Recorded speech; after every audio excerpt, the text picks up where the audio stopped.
There was once a man named Kiran who had mastered the art of controlling everything around him. In business, in friendships, in life itself, he prided himself on knowing exactly how events would unfold. Plans were drawn meticulously, every possible outcome considered, every risk measured. He believed that control was the key to success, to happiness, to survival. And for many years it seemed to work.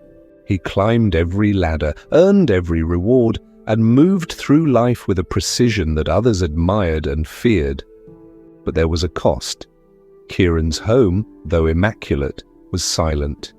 His friendships, though frequent, were fragile because they depended on him orchestrating every detail. His laughter, though polite, felt hollow. He slept each night with the faint but persistent terror that a single mistake, a single moment of chaos could unravel everything he had built. One rainy evening, after a particularly long day, Kiran found himself wandering through a quiet market he had never noticed before. The lanterns were dim, the cobbled streets slick with water, and the air smelled of earth and burning wood. As he walked, he noticed a small shop tucked into a corner, its windows fogged with moisture. On the glass door, in delicate letters, it read, "The Weaver's House." Curiosity pulled him in. Inside, a man sat at a loom, weaving threads that shimmered like sunlight on water. The man's hands moved with a rhythm that seemed almost alive, pulling, twisting, looping, and knotting. Kiran watched for a long time, mesmerized. Every thread he wove seemed to flow freely, yet the pattern that emerged was extraordinary, complex, beautiful, and unpredictable. After a while, Kiran could no longer hold back. "How do you do that?" he asked. "I mean, how do you make something so precise and yet so alive?" The weaver looked up and smiled. "Do you want to control it, or do you want it to be beautiful?" Kiran frowned. "I don't understand." The weaver gestured to the loom. "You see these threads? If I try to force them, push them, control them beyond their nature, the whole design collapses. But if I work with them, listen to how they want to move, and guide them gently, something emerges that is far more intricate than any plan I could have imposed. Life is the same. You cannot control it completely. You can only weave with what is given." Kiran's chest tightened.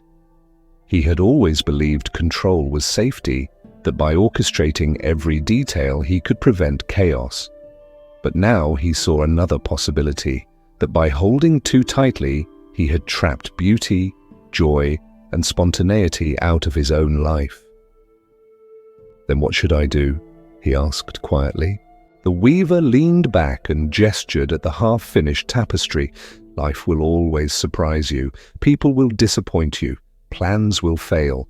But if you try to bend life to your will completely, you will break under the weight. Learn instead to guide, not to grip. To participate, not to dominate. To observe, not to command. The threads will tell you what they need. Listen." Kiran thought of his own life, the friends he had pushed away with his demands, the mistakes he had punished himself for, the nights spent restless because things were not perfectly aligned. He realized that he hadn't lived fully. He had only survived with control as his illusion of safety. He began visiting the weaver every evening. Slowly, he learned to let go. He allowed his work to unfold without micromanaging. He spoke to friends without trying to orchestrate their every response. He laughed without calculating the impression it would leave. And for the first time, he noticed the subtle beauty in imperfection, the way a knot in the thread gave texture, the way a sudden splash of color changed the pattern, the way mistakes could lead to new discoveries. One evening, after months of learning, the weaver spoke.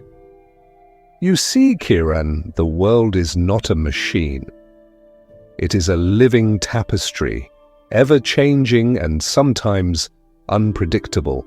You cannot force it into submission, but you can work with it. You can let its movement inspire you rather than frighten you. That is where life's richness lies. Kieran nodded, tears filling his eyes. For the first time, he felt the tightness in his chest loosen.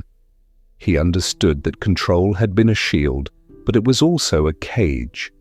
And beauty, freedom, and love could only enter when he unclasped the bars of that cage and allowed life to flow through him. He left the shop that night with a sense of peace he had never known. The rain no longer felt like an inconvenience, but like a song.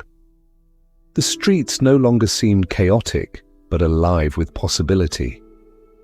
For the first time, Kieran understood that life could be extraordinary if he stopped trying to command it, and instead allowed himself to weave with it.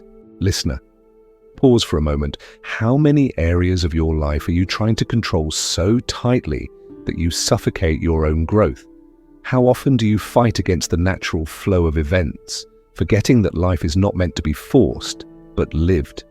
What would happen if you learned to guide gently, to participate without demanding, and to trust the unpredictability of the threads in your own story? Kieran's transformation was not sudden. He still faced chaos, setbacks, and uncertainty. But now, when a plan failed or a person disappointed him, he smiled instead of panicking. He embraced imperfection. He let life surprise him.